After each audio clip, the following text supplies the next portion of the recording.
Kurang dari 10 jam lagi, kita akan memasuki tahun baru 2023. Dan seperti biasanya, ini adalah waktu terbaik untuk membuat resolusi tahun baru. Apakah Anda sudah membuat resolusi tahun baru? Anda perlu ide? Ini adalah daftar 10 resolusi tahun baru yang paling sering dibuat orang. Yang pertama, olahraga. Lebih sering. Menurunkan berat badan. Hidup lebih teratur. Belajar sesuatu yang baru, menjalankan hidup dengan sepenuhnya, hidup lebih hemat, berhenti merokok, menghabiskan waktu lebih banyak dengan keluarga dan teman, lebih banyak jalan-jalan, dan lebih banyak membaca. Semuanya ini adalah resolusi yang sangat luar biasa. Sayangnya, menurut statistik hanya 8% yang terus dapat menjalankan resolusinya setelah tahun baru. Sisanya 92% gagal dan menunggu tahun depan untuk melanjutkan resolusinya. Itu sebabnya gym selalu penuh di awal tahun, tapi hanya untuk 2-3 bulan. Setelah itu sepi lagi. Setiap tahun baru, kita bukan saja memakai baju baru, kita juga ingin mempunyai harapan yang baru, hidup yang baru, dan kita ingin ada perubahan di dalam hidup kita, rumah tangga kita. Dan biasanya kalau seorang istri ditanya, perubahan apa yang Anda ingin di dalam rumah tangga Anda? Banyak yang mungkin akan menjawab, saya ingin suami saya berubah, lebih sabar, lebih mencintai saya. Amin, ibu-ibu. Sayangnya kita tidak bisa membuat resolusi untuk mengubah orang lain.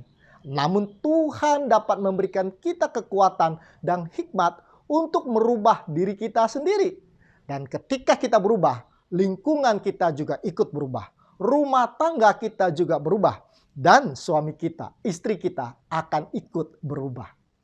Saya akan bercerita mengenai transformasi dari lingkungan atau perubahan yang diakibatkan oleh lingkungan. Manusia memang sulit untuk melepaskan diri dari lingkungannya. Kita dibentuk oleh lingkungan kita dan kita hidup menyesuaikan diri dengan lingkungan di mana kita berada. Beberapa gambar berikut ini akan menunjukkan bagaimana binatang bisa menyesuaikan diri dengan lingkungannya. Ini adalah gambar seekor kumbang yang sangat menyerupai daun. Anda tidak mungkin bisa membedakan yang mana kumbangnya, yang mana daunnya. Dan kupu-kupu ini mempunyai sayap yang sangat mirip dengan daun. Serangga ini dinamakan tongkat berjalan. Dan ini beruang putih yang berkulit putih ini hanya hidup di kutub utara yang bersalju putih. Namanya polar bear. Bahkan sebuah penelitian mengatakan bahwa ada 6 alasan ilmiah mengapa suami istri makin mirip satu dengan yang lain. Mungkin karena mereka sering memandang satu dengan yang lain. Coba lihat gambar-gambar berikut ini. Apakah Anda setuju? Lupakan yang terakhir. Ada beberapa foto yang ingin saya gambarkan yang menunjukkan kemiripan daripada binatang peliharaannya dengan pemiliknya. Apakah itu karena majikannya mungkin terlalu sayang dengan petsnya atau binatang peliharaannya? Karena lingkungan dapat membentuk pribadi kita, mengubah kita. Maka tentu kita harus lebih hati-hati di dalam memilih lingkungan di mana kita tinggal. Jangan sampai kita melakukan kesalahan yang sama seperti Lot yang memilih tinggal di Sodom dan Gomora, dan tanpa belas kasihan Tuhan tentu keluarga itu sudah dibinasakan bersama-sama dengan penduduk di Sodom. Pernah dengar cerita Mencius pindah rumah? Mencius adalah seorang filsuf di Tiongkok yang sangat terkenal. Semasa kecil dia diasuh oleh ibunya yang sangat bijaksana. Waktu kecil mereka tinggal di dekat tanah pemakaman atau kuburan. Ibunya sangat khawatir karena ia sering melihat anaknya meniru orang-orang melakukan pelaksanaan upacara pemakaman. Kemudian ibunya mengajaknya untuk pindah rumah. Dan kali ini mereka pindah ke dekat pasar. Namun kembali ibunya merasa khawatir karena ia sering melihat anaknya menirukan suara-suara lainnya orang sedang berdagang seperti pedagang melakukan satu transaksi jual beli. Akhirnya ibunya memilih pindah lagi untuk yang ketiga kalinya. Dan kali ini mereka tinggal dekat sebuah sekolah. Dan ibunya senang karena anaknya bisa menjadi seseorang yang suka belajar, meniru anak-anak sedang belajar. Memang itu adalah seorang ibu yang sangat bijaksana. Dan akibat daripada apa yang dilakukannya, Mencius menjadi seorang filsuf yang sangat terkenal. Ibu memang luar biasa. Kita sudah belajar itu di khotbah Ibu Pitlin Sabat yang lalu. Yang berikutnya ini adalah transformasi dari memandang. Changing by beholding. Di dalam 2 Korintus 3 ayat 18 dikatakan, kita semua mencerminkan kemuliaan Tuhan dengan muka yang tidak berselubung. Dan karena kemuliaan itu datangnya dari Tuhan yang adalah roh, maka kita diubah menjadi serupa dengan gambarnya dalam kemuliaan yang semakin besar. Kalau saya ingin membuat ayat ini lebih jelas, saya bisa terjemahkan secara bebas ayat ini dari versi King James yang saya terjemahkan dengan bebas sebagai berikut. Tetapi kita semua dengan muka tidak berselubung memandang kemuliaan daripada Tuhan seperti dalam kaca, maka kita akan diubahkan menjadi serupa dengan gambarnya dari kemuliaan kepada kemuliaan, bahkan dalam roh Allah. Kata diubahkan berasal dari kata Greka metamorfo atau metamorfosa di dalam bahasa Indonesia. Dan kata itu menggambarkan sebuah perubahan seperti ketika seekor ulat menjadi kupu-kupu. Luar biasa bukan? Dan ini adalah perubahan yang dimaksudkan oleh ayat itu adalah sebuah perubahan yang disebabkan karena memandang, beholding. Nah, saat kita memandang kepada kemuliaan Tuhan itu adalah karakter Tuhan, maka kita akan diubahkan sehingga dapat dikatakan bahwa kita akan berubah menjadi apa yang kita pandang setiap hari. Ada satu cerita yang sangat menarik mengenai seorang yang bernama Joe. Joe ini adalah seorang Elvis imitator, jadi dia meniru Elvis Presley.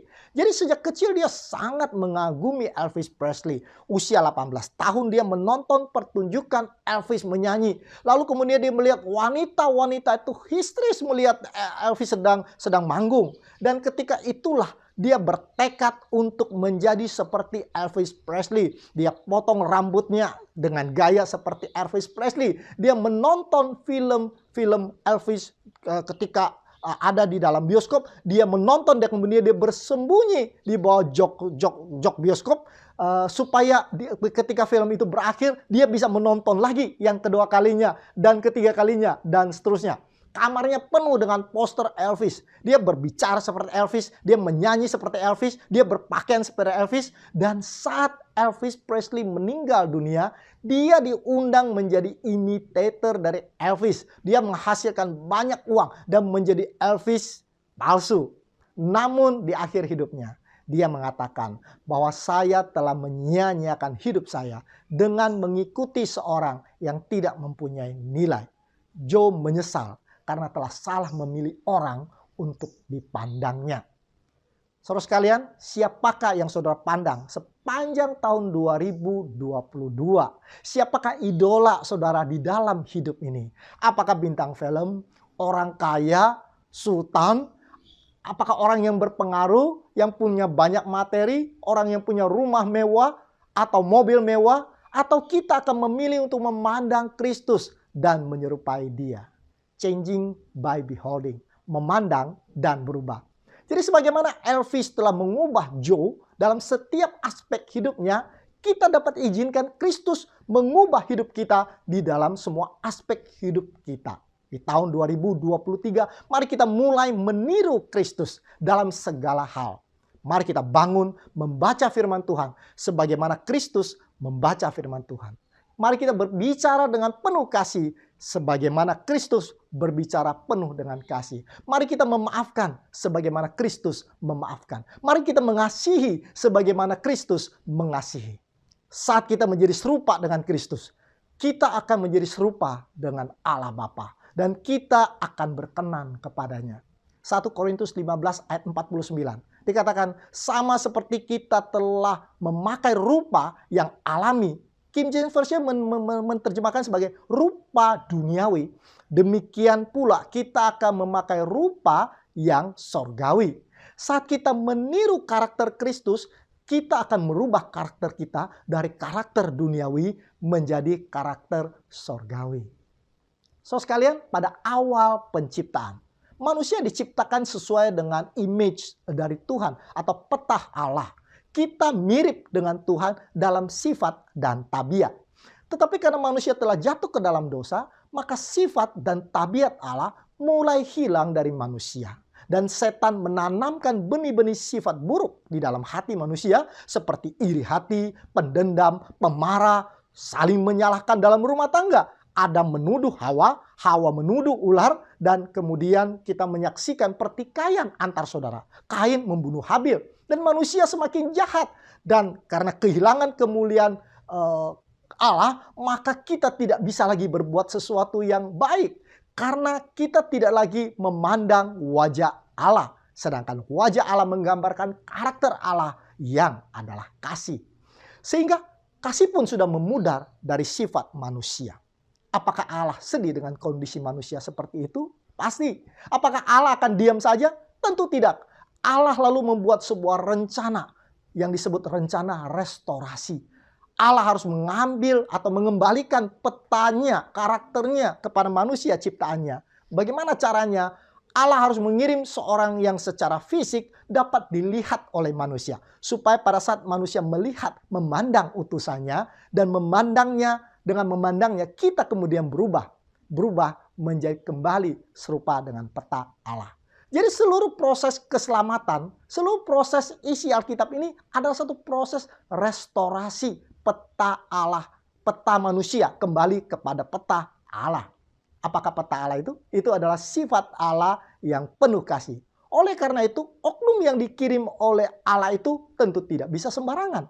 Haruslah oknum yang memiliki sifat yang sama dengan Allah sendiri. Itu sebabnya Allah harus mengirim anaknya sendiri.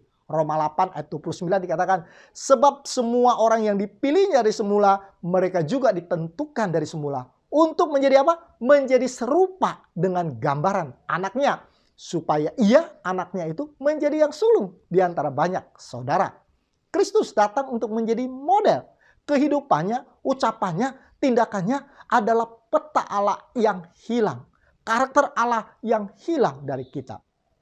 Dengan memandang kepada Kristus setiap saat dalam hidup kita, kita akan diubahkan. Saat seseorang mengucapkan kata-kata yang merendahkan kita, membuat kita emosi, pejam mata Anda. Lalu bayangkan bagaimana Kristus sedang dicambuk, diludahi. Dan Kristus bisa membalas karena dia adalah Tuhan. Dia bisa turunkan api, tetapi dia memilih untuk diam.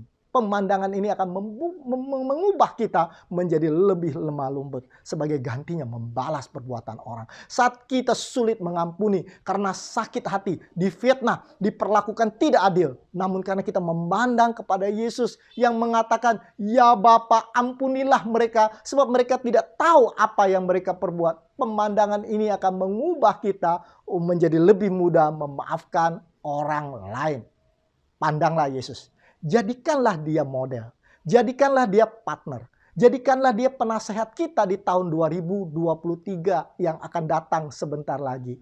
Kita mungkin satu hari merasa bahwa jalan hidup kita buntu. Tidak tahu harus kemana. Yesus katakan, akulah jalan kebenaran. Yohanes 14 ayat 6. Saat kita merasa hidup kita di dalam kegelapan, Yesus mengatakan, akulah terang dunia. Yohanes 8 ayat 12. Saat kita penuh dengan beban, Yesus katakan, datanglah kepadaku, engkau yang letih lesu dan berbeban berat, aku akan memberikan kelegaan kepadamu. Sebagai gantinya, kita membuat list resolusi tahun baru yang panjang, yang mempunyai 96% kemungkinan gagal. Mengapa tahun 2023 kita tidak merubah strategi kita dengan datang kepada Yesus, pandang dia, dan berubah, changing by beholding. Berikutnya, pakailah Kristus. Setiap tahun baru, semua mall sibuk menarik orang untuk berbelanja baju yang baru. Sibuk menawarkan diskon besar dalam rangka merayakan tahun baru. Kadang kita sampai bingung baju mana yang harus kita beli. Baju mana yang harus kita kenakan di tahun baru. Roma 13 ayat ke-14 mengatakan, kenakanlah Tuhan Yesus Kristus sebagai perlengkapan senjata terang. Dan janganlah merawat tubuhmu untuk memuaskan keinginanmu. Mengapa kita selalu gagal di dalam peperangan melawan keinginan kita? Resolusi tahun baru, kita ingin menguruskan badan. Tetapi kita tidak tahan melihat kue tahun baru. Resolusi tahun baru, mau lebih banyak olahraga. Tetapi kita lebih sering duduk di sofa menonton drama Korea sambil makan popcorn. Mengapa kita kalah melawan diri kita sendiri? Mungkin karena kita berperang tanpa mengenakan pakaian perang. Tidak ada tentara di dunia manapun yang berperang tanpa mengenakan baju tentaranya, yang loreng mungkin. Dan Anda juga lihat bahwa imam besar di Alkitab tidak akan pernah bertugas di dalam perantaraan tanpa baju keimamatannya. Pilot tidak akan pernah menerbangkan pesawat tanpa seragam pilotnya. Begitu juga dengan dokter, perawat. Dan untuk bisa menang dalam peperangan melawan diri kita sendiri, maka Alkitab katakan kita harus mengenakan Kristus. Mengapa Alkitab menggunakan istilah mengenakan Kristus? Sebab Kristus adalah kebenaran yang akan menutupi ketelanjangan kita. Mengenakan Kristus artinya mengizinkan Kristus menutupi ketelanjangan kita, menutupi kekurangan kita, menutupi kelemahan kita. Dan dengan kebenarannya kita akan dibungkus oleh Kristus. Dia akan memberikan kita kekuatan untuk melakukan perubahan. Kapan kita mulai mengenakan Kristus? Galatia 3:27 mengatakan, karena kamu semua yang dibaptis dalam Kristus telah mengenakan Kristus. Saya percaya saat ini kita semua yang sedang duduk mendengarkan firman pada pagi hari ini, pada jam ini, pada detik ini sedang mengenakan Kristus. Pertanyaannya adalah, apakah kita tetap mengenakan Kristus setelah kebaktian ini selesai? Apakah kita masih mengenakan Kristus pada saat kita berada di kantor atau di rumah tangga, pada saat kita menghadapi konflik, pada saat kita disakiti, pada saat kita harus memaafkan seseorang yang bersalah kepada kita, atau saat kita harus merendahkan diri, meminta maaf kepada orang lain? Atau pada saat-saat seperti itu yang kita kenakan adalah baju keegoan kita, pakaian kemanusiaan kita. Kita disebut orang Kristen karena kita mengenakan Kristus. Saat seorang hakim memakai jubah kehakimannya, dia dipanggil yang mulia. Dan pada saat itu dia terikat pada sumpah hakim dan wajib bertindak sebagai seorang hakim yang adil. Seorang tentara yang memakai pakaian tentara, dia tahu dia bukan orang biasa. Dia adalah seorang tentara yang terikat dengan sumpah Sabta Marga, dan dia wajib untuk memancarkan karakter seorang tentara yang gagah berani. Saat seseorang mengenakan Kristus, maka dia bukan biasa. Dia adalah anak Allah yang wajib memancarkan karakter Allah. Saat kita mengenakan Kristus, kita akan menjadi manusia baru yang kudus. Efesus 4 ayat 24 mengatakan, dan mengenakan manusia baru yang telah diciptakan menurut kehendak Allah di dalam kebenaran dan kekudusan yang sesungguhnya. Jadi saat kita mengenakan Kristus, kita akan diubahkan menjadi manusia baru, manusia yang serupa dengan peta Allah. Tahun 2023, biarlah resolusi tahun baru kita adalah memandang kepada Kristus, diubahkan. Mari kita kenakan Kristus setiap detik dalam hidup kita. Saya ingin membahas mengenai transformasi by family. Dan kesempatan berikut ini, saya ingin berbicara khusus kepada para orang tua. Sebagai orang tua, kita selalu ingin memberikan nasihat kepada anak-anak kita, bukan? Kita ingin anak-anak kita kelak menjadi orang yang baik, orang yang jujur, orang yang takut Tuhan, menjauhi kejahatan. Kemudian kita memberikan banyak sekali nasihat yang kita pikir akan bisa mengubah tabiat mereka. Kita kutip bahkan dari firman Tuhan. Namun anak-anak tidak berubah oleh karena nasihat. Anak-anak itu akan berubah ketika mereka melihat ucapan dan tindakan orang tuanya selaras atau senada. Ketika kita ingin anak kita jujur, kita harus menjadi orang tua yang jujur. Ketika kita ingin anak kita takut Tuhan, kita harus menjadi orang tua yang takut Tuhan. Kalau kita ingin anak kita menjauhi kejahatan, maka kita harus menjadi orang tua yang menjauhi kejahatan. Kalau kita ingin anak kita mengasihi orang tuanya, maka kita tidak boleh kasar kepada orang tua kita. Satu hari Sabat, seorang pendeta berkhotbah tentang bagaimana kita harus memberi kepada orang miskin. Lalu pendeta itu mengutip kata Yesus dalam Lukas 3 ayat 10. Dikatakan orang banyak bertanya kepada Yesus, jika demikian apakah yang harus kami perbuat? Jawab Yesus, kata pendeta itu, barang siapa yang mempunyai 2 helai baju, hendaklah ia membagikan kepada mereka yang tidak punya. Dan barang siapa yang mempunyai makanan, hendaklah ia berbuat juga demikian. Jadi dikatakan kita harus memberi kelebihan kita kepada mereka yang berkekurangan. Inilah nasihat firman Tuhan. Anak pendeta yang duduk dan masih remaja, dia mendengarkan firman yang dibawakan oleh bapaknya seorang pendeta. Dia sangat terkesima. Dan kemudian sahabat berikutnya, pendeta kaget. Pendeta itu kaget ketika dia mau mencari jas di lemarinya. Dia lihat jasnya tinggal satu. Di mana jas-jas yang lain? Lalu melihat bapaknya panik, anaknya kemudian berkata, jas-jas itu sudah saya berikan kepada tetangga-tetangga kita, Pak. Kan Bapak katakan kita harus memberi kepada mereka yang berkekurangan. Anak-anak kita akan bingung kalau nasihat kita tidak sama dengan hidup kita. Saat anak-anak itu belum mampu melihat Kristus, maka kita harus menjadi model, contoh, menjadi wakil Kristus bagi anak-anak kita. Transform by media. Kita ingat bahwa changing by beholding juga adalah konsep andalan setan. Dia tahu bahwa satu-satunya cara untuk membuat kita tidak memandang kepada Kristus adalah dengan mengalihkan pandangan kita kepada objek yang lain. Dan setan berhasil menciptakan satu alat yang sangat canggih, yang sangat menarik, yang akan membuat kita memandang alat itu siang dan malam. Dan kita akan menghabiskan sangat banyak waktu untuknya lebih daripada membaca Alkitab, lebih daripada berdoa, lebih daripada menghabiskan waktu dengan istri atau dengan anak-anak kita. Dan benda ini kita semua miliki adalah handphone kita. Handphone memberikan kita kenyamanan, kemudahan, kepelesiran hanya dengan sentuhan jari.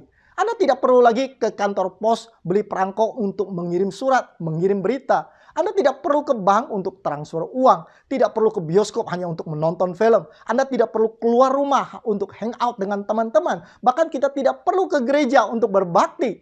Semua bisa dilakukan melalui benda kecil ini. Kalau dulu kita selalu berdoa untuk kehadiran Roh Kudus. Sekarang kita juga berdoa untuk signal Wi-Fi. Orang dulu panik kalau keluar rumah tidak bawa dompet. Sekarang orang panik kalau keluar rumah tidak bawa charger atau power bank. Handphone bisa menjadi berkat, tetapi bisa juga menjadi kutuk kalau kita salah menggunakannya. Ingat, apa yang kita pandang akan mengubah Anda. Jangan izinkan benda ini merebut pandangan kita daripada Kristus. Satu hari kakak saya dan cucunya datang berkunjung ke Jakarta ke rumah saya. Dan saya lihat kedua cucunya itu yang berumur 4-5 tahun sedang asik dengan HP-nya masing-masing sepanjang hari. Saya katakan kepada kakak saya, HP ini akan merusak hidup cucumu yang masih kecil. Dan pulang dari rumah saya, kakak saya membuat satu peraturan untuk cucu-cucunya, yaitu mereka hanya boleh menggunakan HP bermain game seminggu sekali, setiap hari Jumat selama 1 jam. Dan minggu lalu saya pulang kampung dan kemudian saya ke rumah kakak saya. Saya lihat cucu-cucunya menjadi manis-manis dan mereka tidak memegang HP-nya dan mereka kemudian mengajak saya main catur papan catur ya, bukan catur di komputer. Lalu saya sangat senang dan sukacita walaupun saya kalah melawan mereka. Baik, perubahan itu harus inside out. Matius 23-25 dikatakan, celakalah kamu, hai ahli-ahli Taurat dan orang-orang Farisi, hai orang-orang yang munafik, sebab cawan dan pinggan kamu bersihkan sebelah luarnya, tetapi sebelah dalamnya penuh rampasan dan kerakusan. Jika ada 2 buah gelas, yang satu kotor bagian luarnya, tetapi bersih bagian dalamnya. Yang satu lagi bersih bagian luarnya, tetapi kotor bagian dalamnya. Gelas mana yang saudara mau pakai untuk minum? Yesus menasihati kita untuk tidak membuat perubahan artifisial hanya untuk dilihat orang. Namun manusia memang lebih suka menghias yang di luar. Karena kita dinilai orang daripada apa yang terlihat oleh mata. Tetapi Allah melihat apa yang di dalam hati. 1 Samuel 16 ayat 7 dikatakan, bukan yang dilihat manusia yang dilihat Allah. Manusia memandang apa yang di depan mata, tetapi Tuhan melihat apa yang di dalam hati.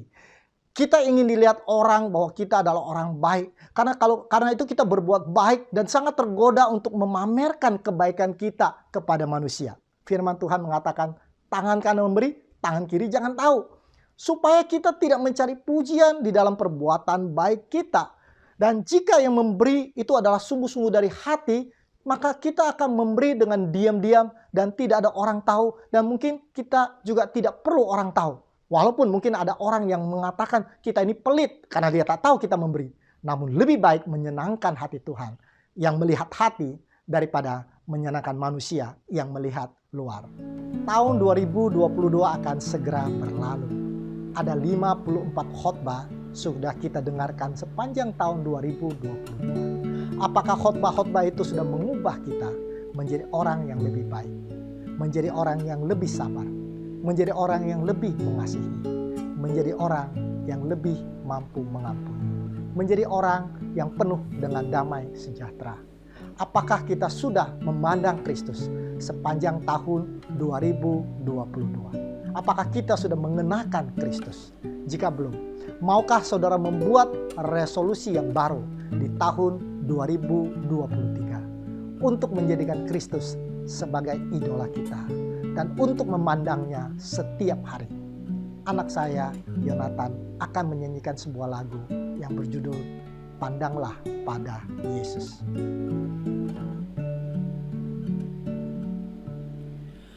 Apa engkau susah dan penat, terselubung dalam gelap, adalah terang pada juru selamat dan hidup limpah tetap.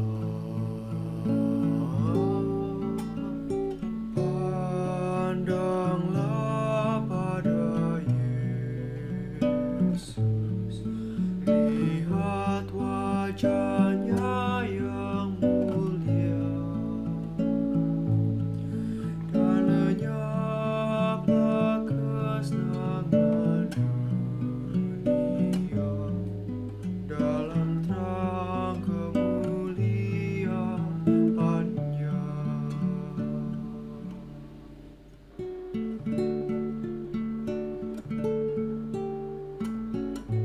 Bapa yang di surga, kami anak-anak-Mu datang menyembah-Mu di penghujung tahun 2022. Bersyukur kepadamu, Tuhan telah melewatkan kami 1 tahun lagi.